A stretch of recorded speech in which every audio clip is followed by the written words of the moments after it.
सहनाववतु सहनौ भुनक्तु सह वीर्यं करवावहै तेजस्विनावधीतमस्तु मा विद्विषावहै।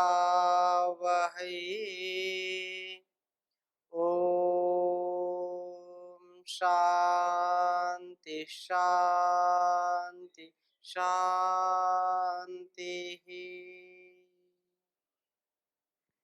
वैदिक जीवन पद्धति की इस कक्षा में पुनः आप सभी का हार्दिक स्वागत है, अभिनंदन है। अतिथि यज्ञ की चर्चा चल रही है और अतिथि का जो स्वभाव है तथा गृहस्थी को या जिसके द्वार पर अतिथि आता है उसका क्या कर्तव्य होता है, इस संदर्भ में पिछली कक्षा में हमने थोड़ी सी आपके समक्ष भूमिका के रूप में कुछ वेद मंत्रों का और उपनिषदों के कुछ उदाहरण आपके सामने प्रस्तुत किए थे।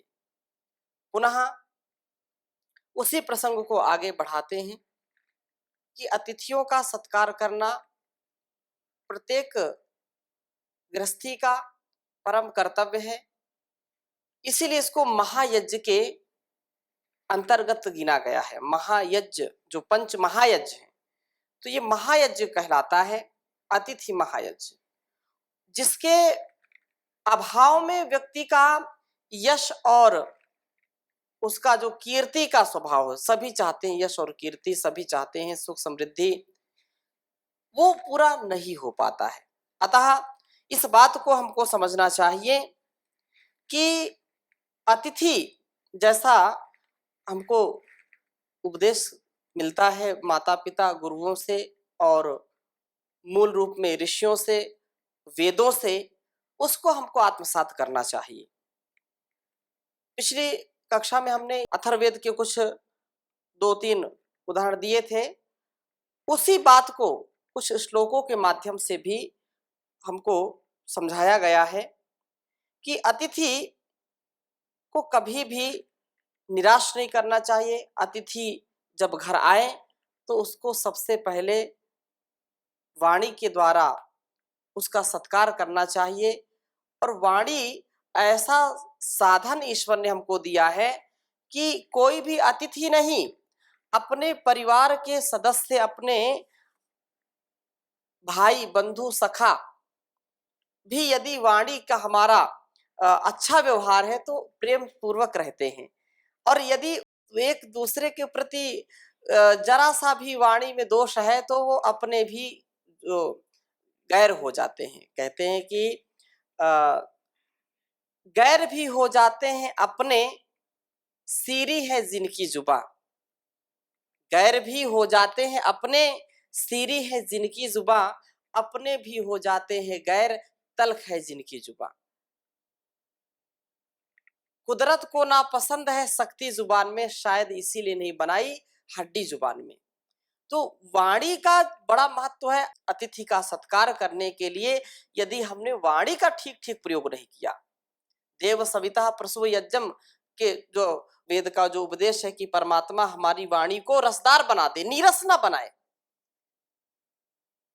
ऐसी वाणी बोलिए मन का आपा खोए। ऐसी वाणी बोलिए मन का आपा खोए। औरन को शीतल करे, आपहु शीतल होए कबीरा। आपहु शीतल होए।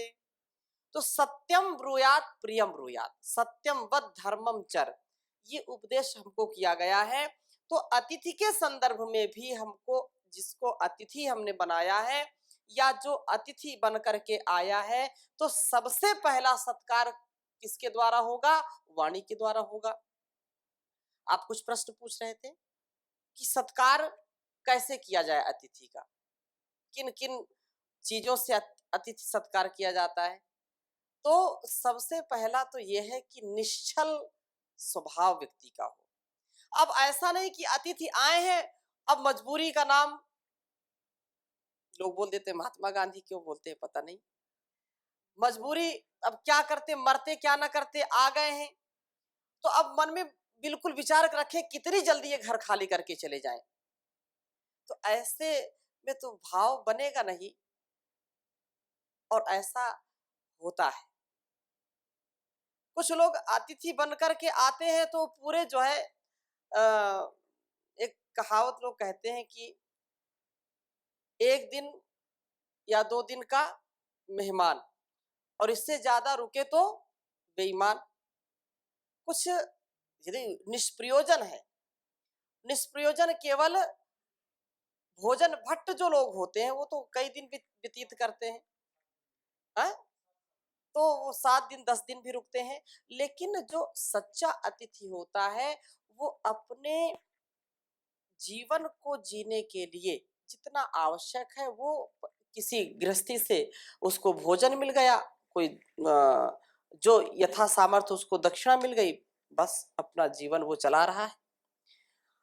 परंतु वो निष्कपट भाव से, निश्चल भाव से यदि हमारे घर आता है तो वो बहुत कुछ हमारे लिए दे करके जाता है, उसकी पवित्र भावनाएं हैं। तो अतिथि सत्कार करने वाला भी व्यक्ति पवित्र होना चाहिए, उसके मन में छल कपट नहीं होना चाहिए। और ऐसा यदि हम कर पाते हैं तो निश्चित रूप से सच्चा आतिथ्य हम कर पाते हैं। इसके अभाव में अतिथि सत्कार हम नहीं कर पाते हैं। इसलिए ये बात कही जाती है कि यह श्रेष्ठताम अश्नुते सा वा अतिथि भवति।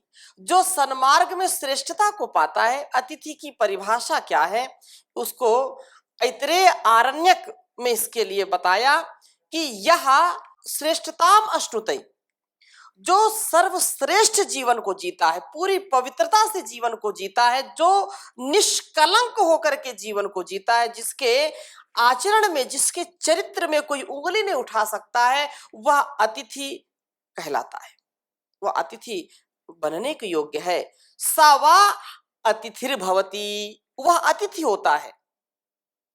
और जो अलग अलग छल कपट द्वेष दंगा में अपने को जो है जीता है, वह अतिथि कभी कहला नहीं सकता। वो जहां जाएगा ऐसी ही भावना छोड़ेगा, वो जाएगा तो दूसरों के घरों को ताक झांक करेगा, कहां पर कौन सी चीज मेरे लायक है, और लोगों को भी वह अपनी संवेदनाओं से, अपनी बुरी भावनाओं से, दुर्भावनाओं से प्रभावित करता है। क्योंकि हमारा जो अस्तित्व होता है, हमारा जो एक ओरा होता है, जो आभा मंडल होता है, जैसा होगा वैसा दूसरों के ऊपर प्रभाव पड़ता है। तो अतिथि का बहुत अच्छा सत्कार होना चाहिए।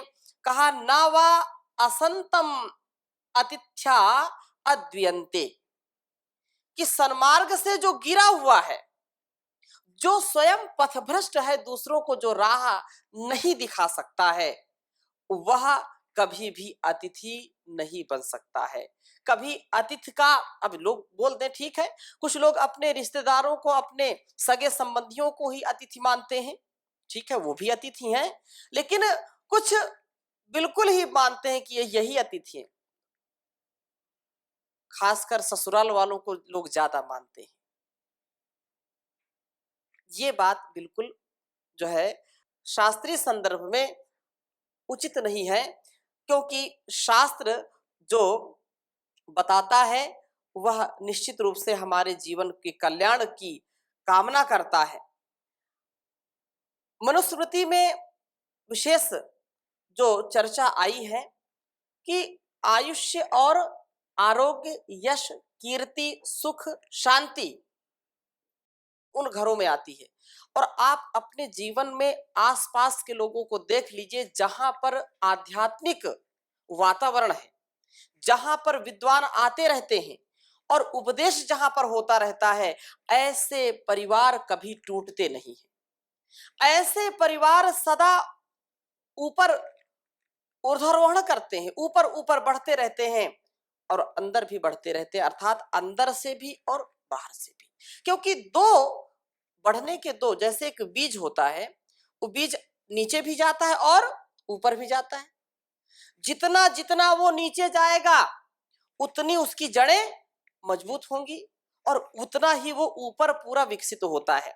इसलिए अंदर की संकीर्णता हमारे अंदर नहीं होनी चाहिए, भावों की संकीर्णता नहीं होनी चाहिए, हमारी संवेदनशीलता की कभी भी संकीर्णता हमको जो है नहीं रखनी चाहिए। भाव में उदात्त व्यक्ति को होना चाहिए और जब अतिथि आए तो दिल खोल करके उसका सत्कार करना चाहिए। इसका तात्पर्य ऐसा भी नहीं कि कुछ लोग उसको उल्टा समझ लेते हैं और ऐसे जो है दंभी लोगों को, अहंकारी, भोगी, विलासी लोगों को अतिथि मान लेते हैं और फिर आते हैं तो फिर पार्टी करते हैं लोग। और ऐसी जो तामसिक, जो ऐसी राजसिक प्रवृत्ति वाले लोग उसी को समझते हैं कि यही बहुत बड़ा कार्य कर दिया। तो वो उनके लिए तो खुशी का थोड़ा सा माहौल हो सकता है, लेकिन उससे परिवार का और लोक कल्याण का कोई लेना देना होता नहीं है। केवल वो उनके लिए मनोरंजन का ही एक कारण होता है, मनोरंजन का ही एक सामान होता है। हम यश और कीर्ति के लिए भी, अपने जीवन की समृद्धि के लिए भी अतिथि सत्कार जरूर करें। और चाणक्य इस विषय में लिखते हैं, क्योंकि यज्ञ की बात है, मैंने पहले भी इस पर निवेदन किया था कि कहा उन्होंने, नावी प्रपादोदक कर्दमानी, ना वेद शास्त्र ध्वनि गर्जितानि, स्वाहा स्वधाकार विवर्जितानि, शमशानि तुल्यानि गृहाणि तानि। कहा कि जिन घरों में अतिथि का सत्कार नहीं होता है, जहां विप्र विप्र जो इस संसार के लिए अपने जीवन को लगाया है, अपने आचरण को, अपने अस्तित्व को इतना महान बनाया है कि उसके आचरण से, उसके व्यवहार से लोगों को लाभ मिल सके, वह उज्जवल चरित्र वाला, दिव्य आचरण वाला जो व्यक्ति है, उसके आने से और आने पर जिस घर में उसके चरण नहीं धुलाए जाते हैं, उसका आतिथ्य नहीं किया जाता है, जिस घर में अतिथि के आने पर उसके द्वारा जल जो दिया जाता है पैर धुलने के लिए, उस घर की जमीन गीली नहीं होती है, वो घर शमशान के समान है। ये भी एक विज्ञान है। आजकल कोरोना जो ज्यादा हो रहा है, कोरोना का रोना धोना हो रहा है, उसमें क्या है कि हम अपनी संस्कृति को यदि अपना ले, वैदिक जीवन पद्धति को अपना ले, तो हम कभी भी रोगी नहीं होंगे, निरोगी रहेंगे। लोगों ने हाथ मिलाना शुरू किया, फिर नाक जो है रगड़ना शुरू किया और पता नहीं क्या क्या रगड़ते हैं केवल अभिवादन के नाम पर, तो बीमारी होगी। हमारी ये कभी संस्कृति नहीं रही। नमस्ते करना, प्रणाम करना, और जब अतिथि आता था, कोई भी बाहर से आता था, तो उसको अर्घ दिया जाता था, उसके चरण धोए जाते थे। चरण धोने से पवित्रता और बढ़ जाती, तब उसको हम प्रवेश देते हैं, देते हैं कि नहीं। ये बहुत बड़ा कारण। अपने जीवन में हम यदि वेदोक्त बातों को अपनाएंगे तो कभी भी रोगी नहीं होंगे। अतिथियों का सत्कार करने के लिए जो कहा चाणक्य ने, यही इसमें एक विशेष बात है कि वो शमशान के समान घर है, जहां पर अतिथि का सत्कार नहीं है, कीचड़ जहां पर नहीं होता, जिसके घर में लोग डरते हैं। और स्वाहा स्वधाकार विवर्जितानी, न वेद शास्त्र ध्वनि गर्जितानी, जहां पर वेद और शास्त्रों की चर्चा नहीं होती है, जहां पर स्वाहा स्वाहा की ध्वनि गुंजायमान नहीं होती है, जहां पर अपने से बड़ों का आदर नहीं किया जाता है, जहां पर स्वाहा और स्वधा, स्वधा मतलब माता पिता, जैसे हमने पितृयज्ञ की चर्चा की थी, स्वाहा तो देवताओं के लिए हो गया और स्वधा पितरों के लिए, तो ऐसा घर शमशान के समान है। इसलिए अतिथि देवो भव कहा। अतिथियों का सम्मान करना हमारा परम कर्तव्य है। और गृहस्थी के लिए ही विशेष। क्यों? सारे आश्रमों का जो दाता है वो कौन है? गृहस्थ आश्रम। गृहस्थ आश्रम से ही सारे पुष्पित और पल्लवित होते हैं। इसलिए बहुत ही उत्तम यह विधान है कि जो है ऋषियों का उपदेश हम सबके लिए है कि हम अतिथियों का सत्कार करें। और अतिथि आने से उनके कितने अच्छे उपदेशों से हमारे बच्चों पर, हमारे संतति पर अच्छा प्रभाव पड़ता है और वो सीखते हैं। इसलिए अतिथि का स्वागत सत्कार जरूर करना चाहिए।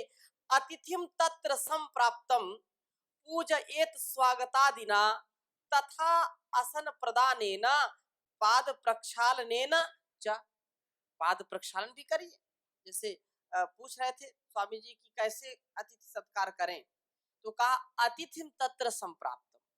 अतिथि जो प्राप्त है हमको, अर्थात जो आया हुआ अतिथि है, उसको हम सबसे पहले अभिवादन करें।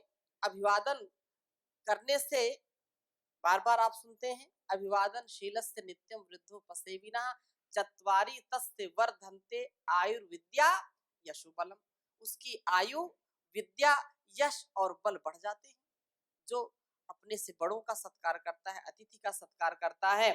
इसलिए अतिथि जो अपने घर में आया हुआ है, आदि के द्वारा अच्छी तरह से उसका सत्कार करें, उसका पूजन करें तथा उसे यथोचित आदर पूर्वक आसन दे करके पद जो है उसके प्रक्षालन करें, उसके पैरों को धोएं और जो यथा योग्य सम्मान, यथा योग्य सत्कार करना हम सबके लिए परम आवश्यक है। क्योंकि आए हुए अतिथि का सत्कार करना वेदों का उपदेश है और धर्म शास्त्रों का उपदेश है कि यह कर्तव्य हमको करना ही चाहिए। अब गृहस्थियों को तो है ही है, गुरुकुल में भी कोई आता है तो उसका सत्कार होता है, कहीं भी कोई जाए तो अतिथि सत्कार का बहुत बड़ा महत्व रखा है। और क्या कहा? अभुक्त्वा अतिथये चान्नम प्रयच्छद समाहितः स वै ब्रह्मविदो लोकान प्राप्नुयात् भरतर्षभ।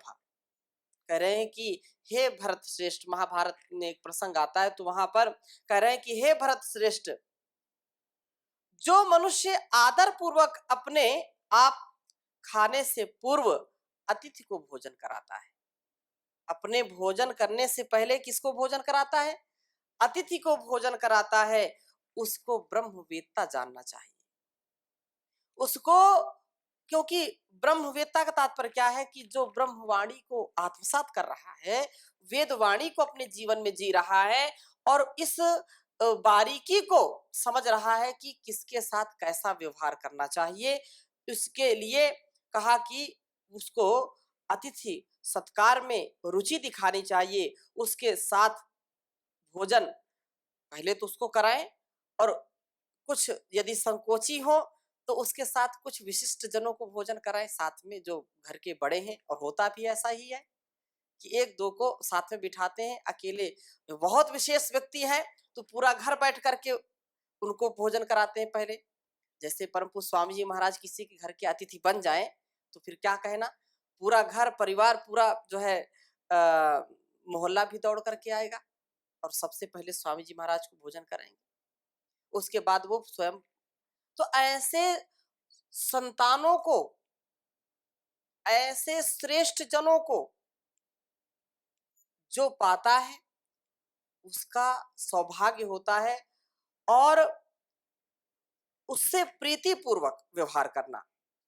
प्रीति पूर्वक सावई ब्रह्मविदो लोकान और प्राप्नुयात भरतर्षभा, वह ब्रह्म जानियों के लोगों को प्राप्त हो जाता है। प्रीति पूर्वक, स्नेह पूर्वक, सत्कार पूर्वक अतिथियों का जब हम सम्मान करते हैं तो उनके अंदर से बिना मांगे इतने आशीर्वाद फूटते हैं कि वास्तव बड़ा जो है आपने आतिथ्य हमारा किया, बहुत सत्कार किया। ईश्वर आपको हर प्रकार से सुखी और समृद्धशाली बनाए।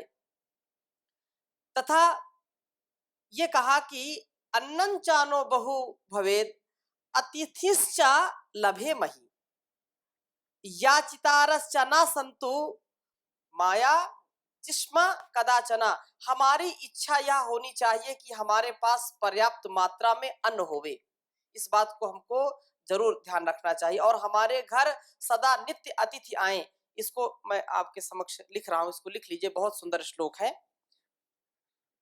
गृहस्थियों को तो ऐसे सौभाग्य से कभी भी नहीं चूकना चाहिए। अन्नंच नो बहु भवेत।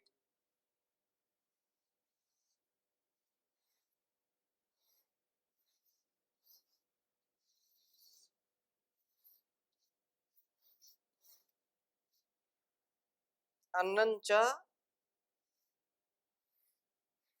नो बहु भवेत।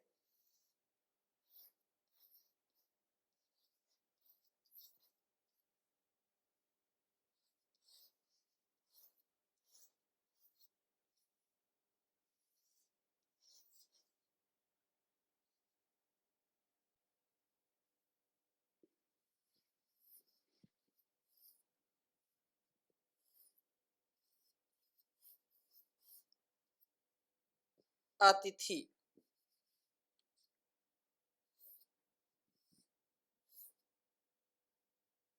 अतिथिश्च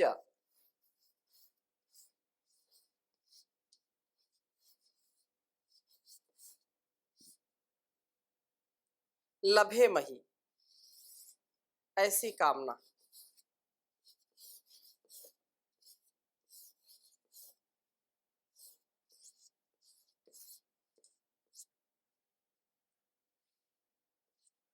अतिथिश्च लभेमहि, और आगे क्या कहा? याचितारश्च न संतु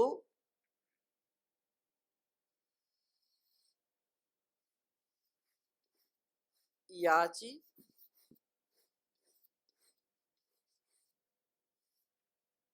तारश्च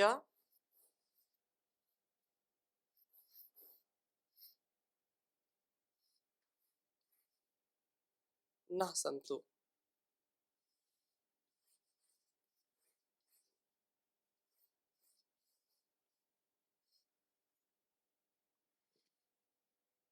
माया चिष्म कदाचन।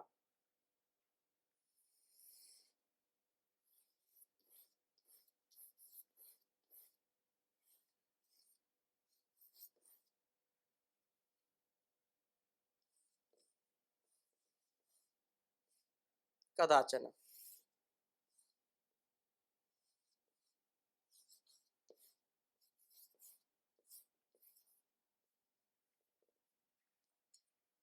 उच्चारण करेंगे। अन्नंच नो बहु भवेत अतिथिश्च लभेमहि याचितारश्च नः सन्तु मायाचिस्मा कदाचन। अन्नंचा नो बहु भवेत, कह रहे हैं कि अन्नंचा नो, हमारी यह हार्दिक इच्छा होनी चाहिए अतिथि सत्कार के लिए कि जो कहते हैं कि जो देने वाला होता है ना, ईश्वर उसको देता ही है। कि कोई भी व्यक्ति जब एक हाथ से देता है, दूसरे हाथ से उसको मिलता है। वेदों में आता है कि यदि हम 100 हाथों से कमा रहे हैं तो 1000 हाथों से हमको बांटना चाहिए। तो एक सच्चे अच्छे गृहस्थी को और जो समाज की सेवा में लगा हुआ व्यक्ति है, उसके प्रति क्या भावना होनी चाहिए, इस श्लोक में उद्धृत की गई है कि हम ऐसे सामर्थ्य को प्राप्त करें कि हमारे घर में अन्नन चानो बहु भवेत, हमारे घर में कभी भी अन्न धन धान्य की कभी कमी नहीं होनी चाहिए, ये कभी ना हो। बहु भवेत, बहुत होना चाहिए। और जो है अतिथिश्च लभेमहि, अतिथि हमारे घर आना जाना लगाए रखें, वो बार बार अतिथि आए, हमको आतिथ्य करने का, हमको उनके सत्कार का सौभाग्य प्राप्त हो। याचितारश्चना संतु माया चिष्मा कदाचन, और कहा कि उसका सत्कार करें, हम से मांगने वाले याचक होवें किंतु हम किसी से मांगने वाले न होवें। अर्थात मेरा सामर्थ्य ऐसा हो कि मैं दूसरों को देने वाला बनूं, अपने पुरुषार्थ से, अपने परिश्रम से धन धान्य को अर्जित करूं तथा उसको बांटूं। महाराजा हर्ष के विषय में और भी अनेक ऐसे राजा हरिश्चंद्र, कितने कितने राजाओं को देखा कि पूरा जीवन उन्होंने कमाया, पुरुषार्थ किया और उसको बांटते थे।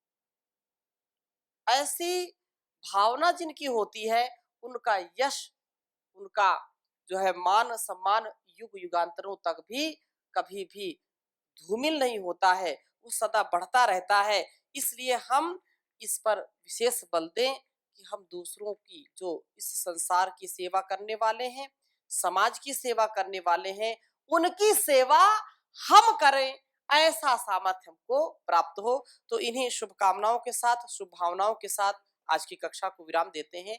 शेष चर्चा अगली कक्षा में करेंगे। अतिथि यज्ञ, अतिथि का स्वरूप और अतिथि किनको होना चाहिए, अनेक शास्त्रों के संदर्भ सहित हम इनको समझने का प्रयास करेंगे और जीवन में भी उतारने का हम प्रयास करें, तो निश्चित रूप से हमारे जीवन में सुख, शांति, आनंद का आधार होगा। ओम शांति शांति शांति।